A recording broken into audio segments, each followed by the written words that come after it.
बहुत ही दुखद घटना है और दिल को दहलाने वाली घटना है, हृदय विदारक है, दर्दनाक है और सरकार की जिम्मेदारी है। सरकार की जिम्मेदारी है तो ऐसा लगता है सरकार ने अपनी जिम्मेदारियों का पूरी तरह से निर्वहन नहीं किया है।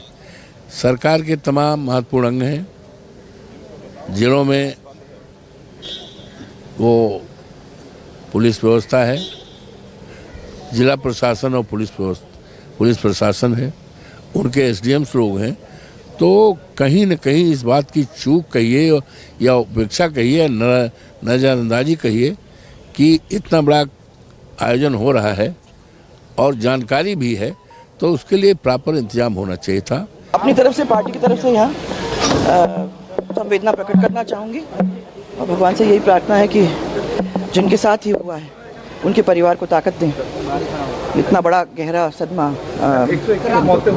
बहुत ही दुखद है और दुर्भाग्यपूर्ण है। जिस तरीके से एक सत्संग में जाते में इनकी इस तरीके का हादसा सामने आया है, मैं उम्मीद करती हूँ कि राज्य सरकार इस पे कड़ी से कड़ी कार्रवाई करेगी और जो भी इस सत्संग ऑर्गेनाइज कर रहे थे, ऑर्गेनाइजर्स के साथ साथ जो सत्संग करने वाले बाबा हैं उन पे भी कार्रवाई होगी कि जो नियम कानून होते हैं उनका पालन करके इतनी भीड़ इकट्ठा कर लेना और कोई प्रावधान ना हो, ये बहुत ही दर्दनाक है और प्रशासन इस पे कड़ी कार्रवाई करेगी, ये उनसे उम्मीद है। क्योंकि आजकल हम देख रहे हैं जिस तरीके से human lives with no dignity और ना ही उनकी कोई जान का कोई मोल है।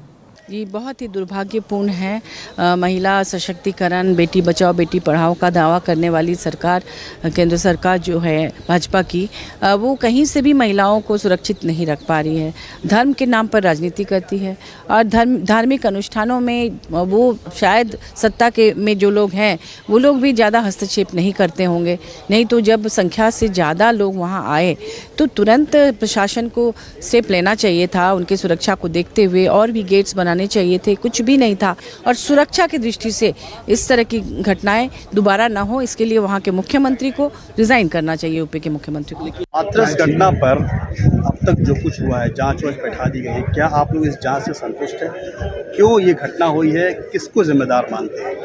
देखिए, बहुत ही दुर्भाग्यपूर्ण है। मैं सबसे पहले पहुंचने वाले लोगों में था, जो हाउस से निकलकर सीधा मैं वहीं चला गया था और वहाँ लाशों का अंबार लगा हुआ था, कोई रोने वाला भी नहीं था। इस तरह का माहौल वहाँ था, लाशें पड़ी हुई हैं बर्फ़ की सिल्लियों के ऊपर, एक छोटे से बच्चे की भी लाश पड़ी हुई थी। तो मन इतना एकदम वो हुआ कि ना तो समझ में आ रहा था क्या करे, देखे क्या, किस तरह से, कौन शब्द ही नहीं है जिनको अंदर में उस हालात का वर्णन कर सकूं। सरकार को चाहिए सबसे पहले, चूँकि अब जो कुछ होना था वो हो गया।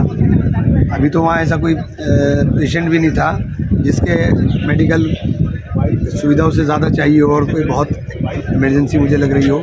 चूँकि 9 पेशेंट थे, वो ठीक थे, स्टेबल थे। तो अब तो सरकार को चाहिए कि उन लोगों को ज़्यादा से ज़्यादा मुआवजा दे और फिर इसकी जांच करे कि ये इतना बड़ा हादसा हुआ कैसे।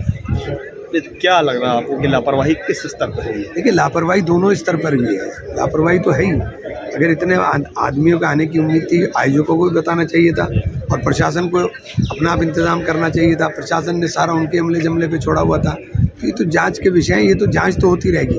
बहरहाल ये घटना बहुत बड़ी घट गई, बहुत दुखद है। इमरान मसूद सहारनपुर से समाजवादी पार्टी के सांसद, जिनका कहना है कि सबसे पहले वो घटनास्थल पर पहुंचे और जो हालात उन्होंने देखी वो बहुत ही दर्दनाक थी और इसकी एक उच्च स्तरीय अच्छी जांच होनी चाहिए कि आखिर लापरवाही किसकी तरफ से हुई, क्यों हुई।